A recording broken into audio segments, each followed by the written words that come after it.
Let's consider a phenomenology of Eigentlichkeit, which attempts to build an archway or span of bridge,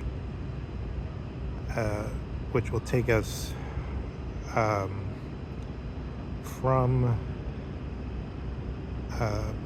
Socrates to Kant to Heidegger. So it's maybe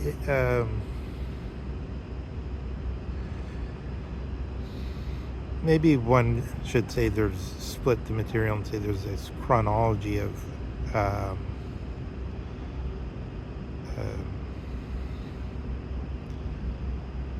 the genealogy of this idea, or one could try to look at it in another way. So then, aren't we? So we're still looking phenomenologically when we glance and say, oh yes, this is one of the things that one is drawn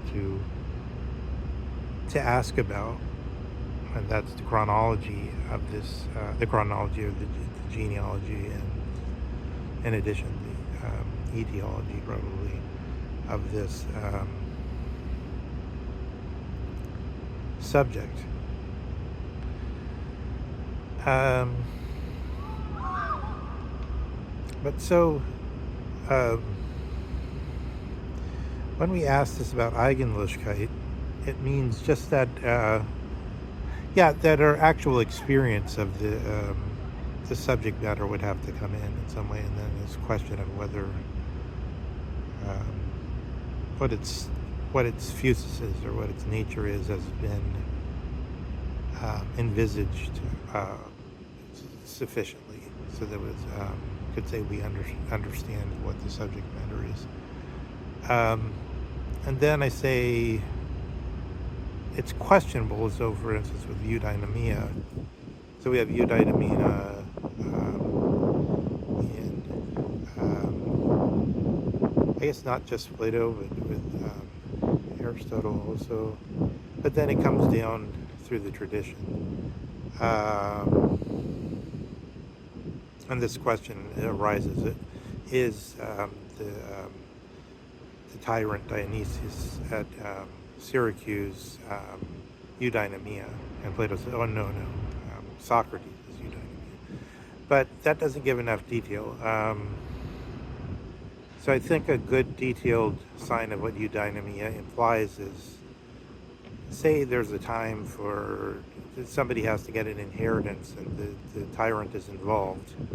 He's the one, like the Christopher Walken character in King of New York, who says, well, somebody has to make this type of decision about what's going to happen in the city.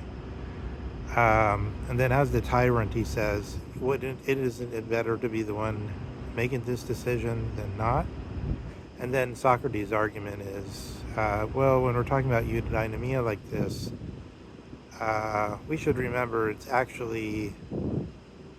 not better to do something wrong and stupid when you could do something more adroit and better. It just makes you a fool. It's something despicable, and also it's against decay or justice. So Socrates is making this argument that he says, though the natural opinion of man is that nobody agrees with me on this, because everybody thinks I'd rather be the tyrant, because the tyrant is super powerful. But then you could see immediately, maybe the tyrant will say, even though I'm super powerful, God, I really don't know how to drive this vehicle or whatever. And then he says, oh, I wouldn't. Maybe I'd rather somebody else be in power than God to steer the Buckmeister Fuller machine of the earth or whatever better. And so you could see the original cogency in something like Eudaimonia, which then, I don't know, I think there was a last minute change because the Americans were embarrassed because they didn't want to copy Locke's formula and say life, liberty, and property, because the slavery was such an embarrassment to part of the founders. And then so they say life, liberty, and pursuit of happiness. altered the basic liberal or Lockean formula. I mean, Dugin says liberalism is Locke. He solves the problem immediately. That's his version. But there's, in another way, liberalism is everything to everyone. But in another way, there's all kinds of very strong versions of liberalism, which including libertarianism being an offshoot of like Milton Friedman, for instance. No, sorry. You know what? I was actually thinking of Hayek, because Hayek is more theoretical, I think, and but Friedman in a more Adam Smith, Friedman in a more commonsensical way, but not. I think Hayek is more concerned with the Eudaimonia factors here, how they show themselves, and yeah. So taking that, we could see where autonomy, although it's very specific about the origin of why autonomy exists at all, or why eudaimonia exists at all, and where to place it in the transcendental Kantian system, where to place it in this ideal. I think I always say this, but I think Kant is both realist and idealist. He just tried to fit together these two factors in a specific way, the phenomena and the Eudaimonia.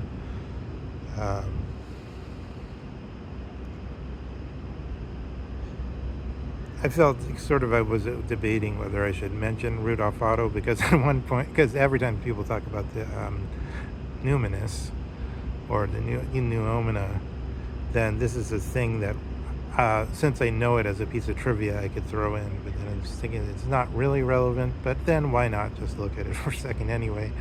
But all kinds of things come out of so the numinous, this whole notion of the numinous, and in a way of connected to the Unheimlich, which is, I think, that Paragon, the one who expresses it as its poet, is Hoffmann, the Tales of Hoffmann.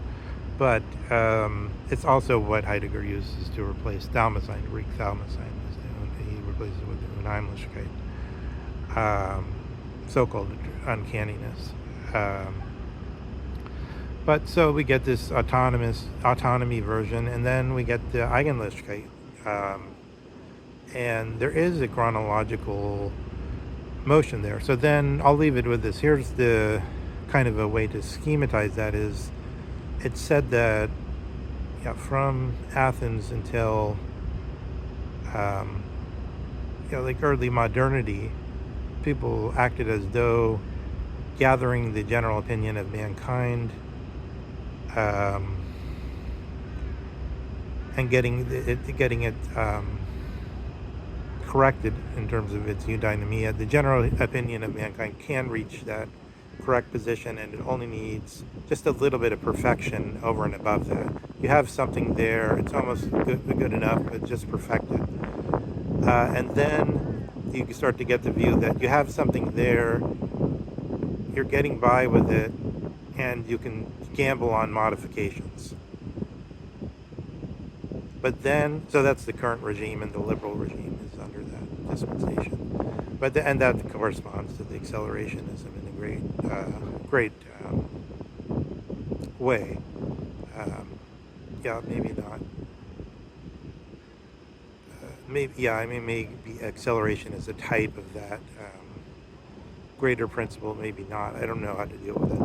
But in any case, taking these two positions, Heidegger is become estranged from either of them, and sort of gone Janicites, these two ways of dealing with temporal divisions. That doesn't,